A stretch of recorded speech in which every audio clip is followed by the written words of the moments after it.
ദേഷ്യപ്പെട്ട് മറ്റുള്ളവരോട് സംസാരിക്കുന്നതിൻ്റെ 1000 ഇരട്ടി പാവമാണ് ഇല്ലാ വചനങ്ങൾ പറഞ്ഞു നടക്കുന്നത്. മറ്റുള്ളവരെക്കുറിച്ച് അപവാദം അല്ലെങ്കിൽ ഇല്ലാ കാര്യങ്ങൾ പറഞ്ഞ് പരാതി ആയി നടക്കുന്നവർക്കുള്ളതാണ് ഈ കഥ. മുല്ല നസ്രുദ്ദീൻ ഹോജ ഒരിക്കൽ ഒരു വഴിയിലൂടെ നടന്നു പോവുകയാണ്. അപ്പോൾ എതിരെ ഒരാൾ നടന്നു വരുന്നു. അയാൾ മുല്ലയെ കണ്ടതും കാൽക്കൽ വീണ് മാപ്പ് അപേക്ഷിച്ചു. മുല്ല ചോദിച്ചു, ഞാൻ എന്തിനു മാപ്പ് തരണം? നീ എന്ത് തെറ്റാണ് എന്നോട് ചെയ്തത്? അയാൾ പറഞ്ഞു, ഞാൻ നിങ്ങളെക്കുറിച്ച് ഒരുപാട് അപവാദം പറഞ്ഞിട്ടുണ്ട്, എന്നോട് ക്ഷമിക്കണം, ഞാൻ ആത്മാർത്ഥമായിട്ടാണ് മാപ്പ് ചോദിക്കുന്നത്. മുല്ല പറഞ്ഞു, ഓഹോ, ഞാൻ അതൊന്നും ശ്രദ്ധിക്കുന്ന ആളെയല്ല, എനിക്ക് നിന്നോട് ഒരു വെറുപ്പുമില്ല, മാപ്പും വേണ്ട ഖേദവും വേണ്ട, നീ പോയിക്കോളൂ. അയാൾ പറഞ്ഞു, അത് പറ്റില്ല, നിങ്ങൾ എന്നോട് ക്ഷമിച്ചു എന്ന് ഉറപ്പ് തരണം.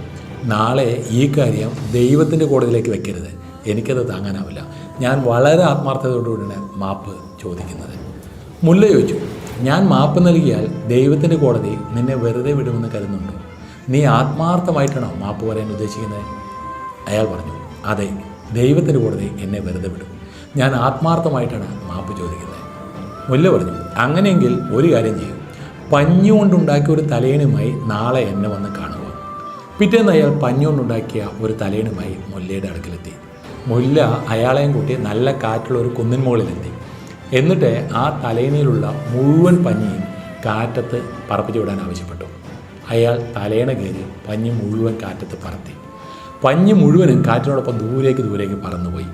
മുല്ല ഒരു സൂചി നൂലും അയാൾക്ക് നൽകിക്കൊണ്ട് പറഞ്ഞു, ആ പറന്നുപോയ മുഴുവൻ പഞ്ഞികളും ഈ തലയണയിലേക്ക് തന്നെ മാറ്റി നന്നായി തുന്നുക, അതിനുശേഷം ഞാൻ മാപ്പ് നൽകാം. അയാൾ അന്തം വിട്ട് മുല്ലയുടെ മുഖത്തേക്ക് മിഴിച്ചു നോക്കി. മുല്ല പറഞ്ഞു, നീ എന്നെക്കുറിച്ച് പറഞ്ഞ അപവാദങ്ങളെല്ലാം എല്ലാ കഥകളിലും എത്തി, അത് തിരിച്ചെടുക്കാൻ കഴിയാത്ത കാലത്തോളം മാപ്പ് ചോദിക്കുന്നതിൽ എന്താ അർത്ഥമാണുള്ളത്?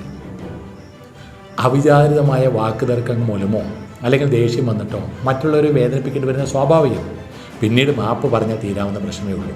എന്നാൽ ഒരാവശ്യവുമില്ലാതെ മറ്റുള്ളവരുടെ കുറവുകൾ പറഞ്ഞു നടന്നാൽ 1000 മാപ്പ് പറഞ്ഞാലും അത് പരിഹരിക്കപ്പെടുകയില്ല എന്നാണ് മുല്ല ഈ പ്രവൃത്തിയിലൂടെ സമൂഹത്തെ ബോധവൽക്കരിക്കുന്നത്.